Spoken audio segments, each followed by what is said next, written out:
Elle se retourna au moment même où émergeaient de l'enchevêtrement de plantes gelées marquant la direction de l'arbre-pont les membres de son clan. À leur tête, un mâle à l'air instable et malingre jetait des regards fébriles aux alentours. Ses pattes, maigres aux mitaines neigées, supportaient un corps gracile voûté à la toison bleutée. Couraient le long de ses côtes saillantes des rivières ondulantes de fourrure plus sombre, négligemment lustrées. Les poils de sa longue queue effilée présentaient seulement des nœuds de bardane aux endroits les plus difficilement accessibles, comme si le matou avait cherché à s'apprêter dans la précipitation.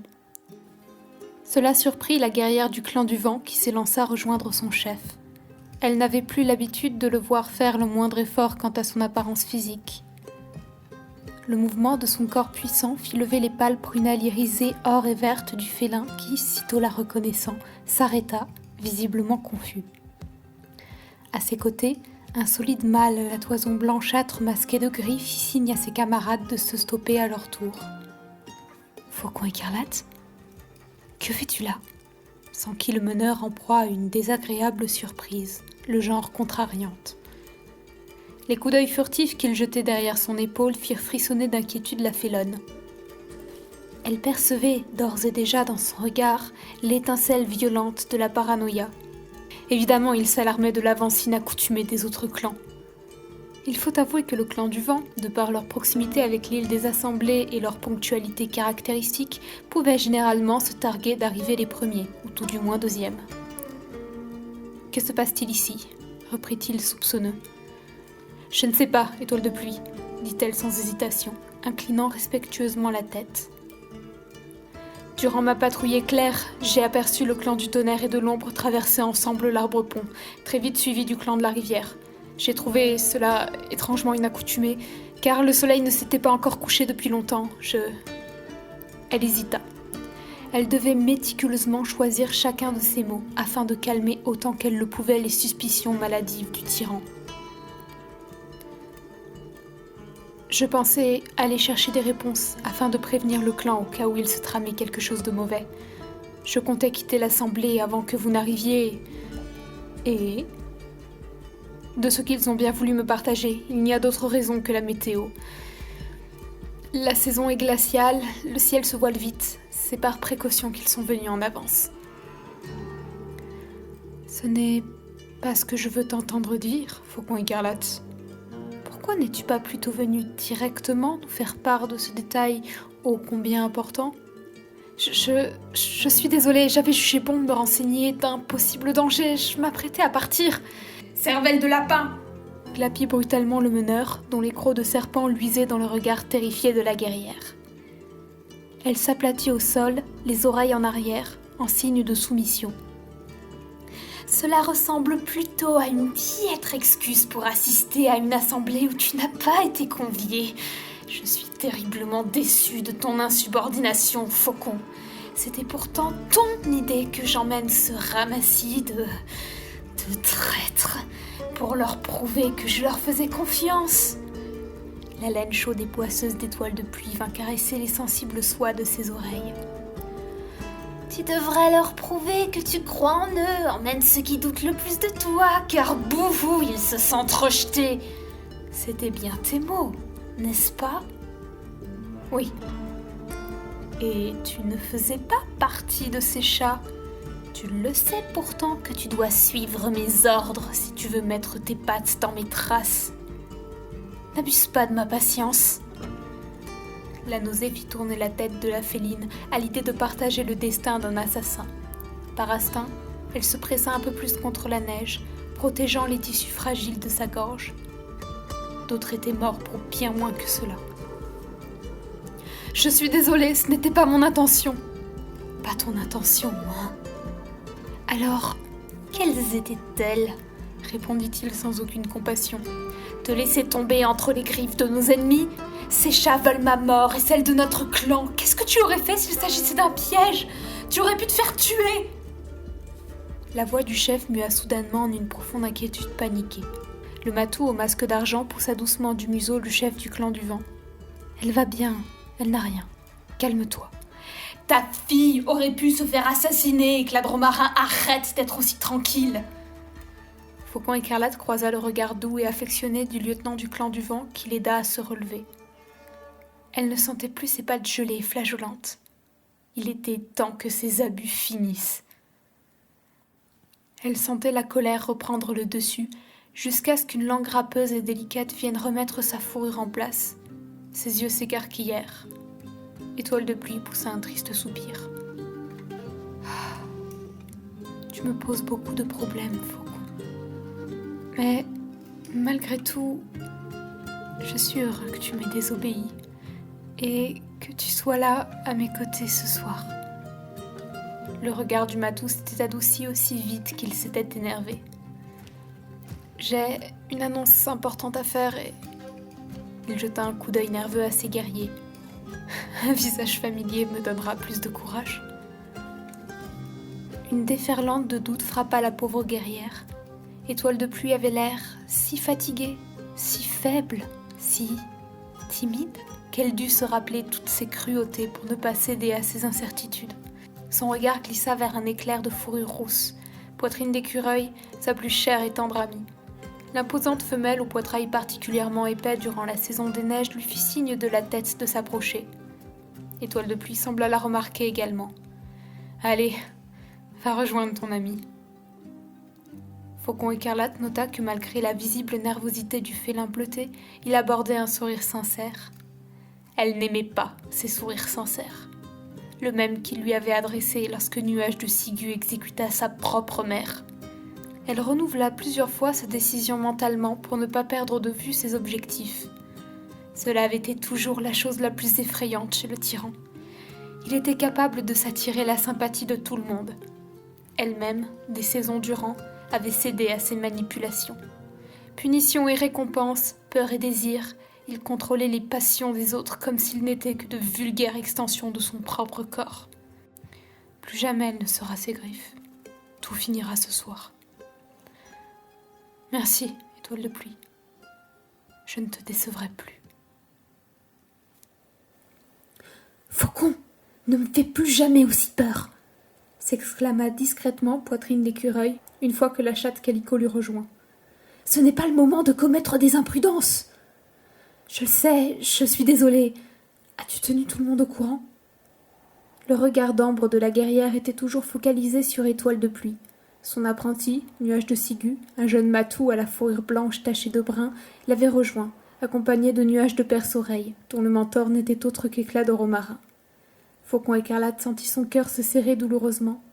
Aujourd'hui était la première assemblée du petit matou et de sa sœur, Nuage de Marcassin. Elle se souvint avec nostalgie et tristesse de l'excitation qu'elle-même avait ressentie lorsqu'elle découvrit pour la première fois le rassemblement de félins. Elle s'était sentie toute minuscule et fragile, mais quand les clans avaient clamé son nom, le sentiment de peur fut aussitôt remplacé par celui d'appartenance à un monde plus vaste. Sa présentation au Chat du Lac avait sans doute été l'événement le plus stressant et impressionnant de sa jeune vie à l'époque. Avec le recul, elle avait fini par comprendre pourquoi cet instant si court, ces phrases si brèves prononcées par son chef, lui avaient paru si importantes. C'était le moment exact où un félin devenait chat des clans, reconnu par tous comme tel. Et ce soir, elle allait priver Nuage de Perce-Oreille et Nuage de Marcassin de cette reconnaissance.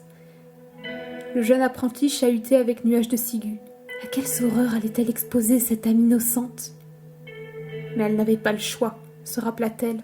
Si rien ne changeait, d'ici quelques lunes, il serait aussi méprisable que celui avec qui il s'amusait. Un meurtrier, endoctriné, perverti. Tout ça par la faute d'un seul et même chat. Étoile de pluie perdait son regard dans l'assemblée. Il abordait une mine curieusement triste. Le lieutenant vint murmurer quelques paroles à son oreille, qu'elle ne parvint à entendre malgré ses sens aux aguets. Quoi qu'il ait dit, cela sembla ragaillardir le meneur, qui se dirigea vers le cercle de chefs installé au pied de l'arbre. Il les salua respectueusement un à un. « Ah, étoile de pluie, enfin quelqu'un pour relever le niveau de conversation de cette bande d'intellectuels. Tu n'imagines pas combien de paroles de bipèdes ils sont capables de débiter en une respiration de souris. Je me les coltine depuis le coucher du soleil. Je commençais à désespérer, » s'exclama le chef du clan de la rivière à son approche. « Depuis le coucher du soleil ?» répéta Étoile de pluie, désagréablement surpris. « Ce n'est pas ce qu'on m'a dit. »« Tu connais Étoile de roc, toujours à exagérer n'importe quoi pour avoir un peu d'attention, » grinça le chef du clan de l'ombre, lançant un regard assassin à son rival. « Pire qu'une renarde en chaleur. »« Étoile crépusculaire, cesse immédiatement tes propos vulgaires !» soutra le grand mâle doré du clan du tonnerre. « Peu importe. Mais j'y pense. Tu n'as pas encore rencontré ma nouvelle lieutenante, Aurée du soir, » ajouta-t-il rapidement pour éloigner le tyran des propos plus couvertement maladroits de la piètre excuse servant de chef au clan de la rivière. Étoile de pluie, dont le regard suspicieux passait d'un meneur à l'autre, s'arrêta enfin sur la minuscule figure sombre aux grands yeux dorés. La toute jeune femelle, qu'il savait avoir complété son apprentissage à peine 3 saisons auparavant, le fixait, fière et sérieuse, aux côtés de son chef. Le mâle à la fourrure grise inclina respectueusement la tête en sa direction. « Félicitations, tu dois être une bien exceptionnelle guerrière pour porter de si lourdes responsabilités sur de si jeunes épaules. Bon courage, Aurée du soir. Puisse le clan des étoiles illuminer ton chemin. » Sa voix était monocorde, lasse et attristée, répétant sans grande conviction des politesses bien senties. « Merci, étoile de pluie. »« Comment ça, exceptionnel ? Elle est à peine plus âgée qu'une apprentie, elle n'a même jamais été mentor. C'est un choix inadmissible et contraire au code merveilleux de nos ancêtres. Le clan de l'ombre n'a pas changé depuis Étoile brisée, un ramassis de chatons guerriers dirigé par une apprentie lieutenante. Répète un peu pour voir !» s'offusqua le matou aux yeux de glace. Le meneur du clan du vent se désintéressa bien vite de la querelle de ses voisins. Son attention alla vers Étoile du jour. « Ta lieutenante ne t'accompagne pas, c'est inhabituel. »« Non, Plume de rouge-gorge est tombée malade. Rien de bien grave, mais nous avons préféré la laisser se reposer. »« Malade, hein ? Et ta guérisseuse ?» fit-il à l'adresse d'Étoile crépusculaire. « Hein ? Oh, nous avons quelques cas de mal blanc, que je compte signaler tout à l'heure. Épine de Belladone est restée s'occuper des malades. Puis, avec ce froid, je préfère qu'elle repose ses vieux os. » Sage décision. Enfin, pourquoi êtes-vous venu aussi tôt ? Faucon ? Faucon ? Faucon ? Ici la terre. Tu m'écoutes, non ? Quoi ? Papillonna Faucon écarlate, lorsqu'une large queue touffue mouchetée de noir lui passa devant les yeux. Son attention avait été happée par la discussion entre les chefs. Cette cervelle de souris d'Étoile de roc avait manqué de tout sa beauté, comme elle s'en était doutée. Son inquiétude grandissait. Elle sentait fleurir en son meneur les prémices de la paranoïa et les craintes justifiées. La guerrière le savait. Le danger que l'on pressent mais que l'on ne voit pas est celui qui trouble le plus. Il n'avait plus beaucoup de temps. « J'essaie de communiquer avec toi !» soupira Poitrine d'écureuil en secouant désespérément la tête. « Je suis désolée. Étoile de pluie m'inquiète. Il va réaliser ce que nous tramons. Il nous faut agir, maintenant. De ton côté, tout est prêt ? Comme je te le disais, oui, nous savons tous quel rôle jouer, nous sommes prêts. Nous n'attendons que ton ordre. Et les apprentis ? Ils sont dans l'ignorance. Je sais que cela les mettra en danger, mais j'avais peur qu'ils rapportent et... Non, tu as bien fait. Nous ne pouvons malheureusement pas leur faire confiance. Étoile de pluie a toujours eu un don avec la jeunesse. Faucon. Poitrine d'écureuil ne termina pas sa phrase. Les deux chattes tombèrent dans le silence. Elles se regardaient, partageant sans un mot toutes leurs incertitudes. Est-ce que ça va aller ? La question qu'avait eue la grande femelle rousse trouvait sa réponse dans l'expression de tristesse, de terreur et de désespoir qu'essayait en vain de cacher la guerrière Calico. Depuis longtemps, Poitrine d'écureuil avait appris à lire les pensées profondes que son ami refoulait au travers de ses yeux. Depuis longtemps, Faucon écarlate avait appris à lui répondre dans un langage dénué de voix. Non, mais nous devons le faire. Poitrine d'écureuil posa son museau sur sa joue en signe d'encouragement, de compassion et de soutien. Il est temps, murmura celle dont la patte était écarlate. Elle fit demi-tour et, sans un mot de plus, se dirigea d'un pas résolu vers l'arbre centenaire dont les ramages dépouillés voilaient la toison argentée. Derrière elle, Poitrine d'écureuil signifia à ses guerriers de se tenir prêts. Leurs camarades, leurs amis de longue date, sa véritable famille. Tous comptaient sur elle. Le moment était venu, le grand but de sa vie, ce pourquoi elle naquit en cette douce matinée de la saison des feuilles nouvelles, sur laquelle flottait déjà le spectre du long coucher de soleil. Sa destinée, tout comme celle d'étoiles de pluie, touchait à leur fin. Elle ne s'arrêta pas lorsque, passant à côté de nuages de marcassins et nuages de pleurotes, elle les entendit s'étonner de l'absence singulière d'apprentis dans la clairière. Elle ne s'arrêta pas non plus lorsqu'Éclat de Romarin l'interpella, surpris de la voir s'avancer seule vers l'arbre des chefs. Elle ne s'arrêta pas plus à la voix crissante de défiance d'étoiles de pluie, dont la paranoïa finissait d'éclore en de dangereuses conjectures, face aux explications bancales des meneurs quant à leur avance. Elle n'écoutait que le son de ses pas glissant dans les empreintes de générations de félins qui, avant elle, avaient eux-mêmes accompli leur destin sans attendre la providence d'une vie facile. Elle ne marqua une pause que pour regarder les étoiles, lointaines, dont la splendeur indifférente illuminait d'un éclat froid le ciel nocturne. Guerrier de jadis, est-ce bien là ce que vous attendez de moi ? La puissante femelle banda les muscles de ses jambes, résignée.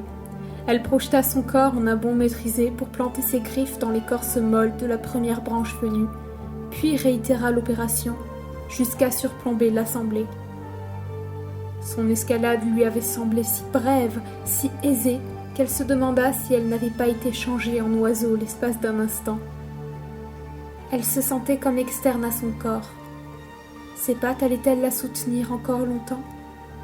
Jamais sentiment n'égala le vertige de se retrouver face à tant d'individus en de si tragiques circonstances. Pesaient sur elle les regards d'une cinquantaine de chats, certains appréhensifs, d'autres déterminés et sérieux, quelques-uns tout bonnement meurtriers et jubilatoires d'adrénaline. Mais un regard en particulier lui donna envie de vomir, de se laisser choir, de pleurer toute sa colère, sa tristesse. Ce regard qui l'emmena au bord de l'abandon était celui de son père. Éclat de Romarin la contemplait, inquiet comme jamais elle ne l'avait vu être. Il avait tout compris. Elle aurait voulu lui hurler de la pardonner. Ses yeux croisèrent la lumière des étoiles cristallines dans ce ciel limpide. Pas un voile de nuages. Ses ancêtres veillaient sur elle et approuvaient son choix. Elle n'avait pas de pardon à recevoir, car ce qu'elle faisait n'était pas mauvais. Alors pourquoi avait-elle si mal ? « Chat de tous les clans !» clama-t-elle d'une voix qu'elle ne reconnaissait même plus, tant son assurance tranchait avec sa douleur morale. « Écoutez mon message, puisse le clan des étoiles l'approuver. » Étoile de pluie fit un pas vers l'arbre, choqué. Il avait l'air complètement perdu. Il l'appela d'une voix pitoyable de confusion. Autour de lui, les chefs s'écartèrent sans le lâcher du regard. Les guerriers de la rivière s'éloignaient déjà. Elle rassembla tout son courage, son poil chatoyant froidement à la vive flamme de la lune parfaitement claire. « Mort au tyran !»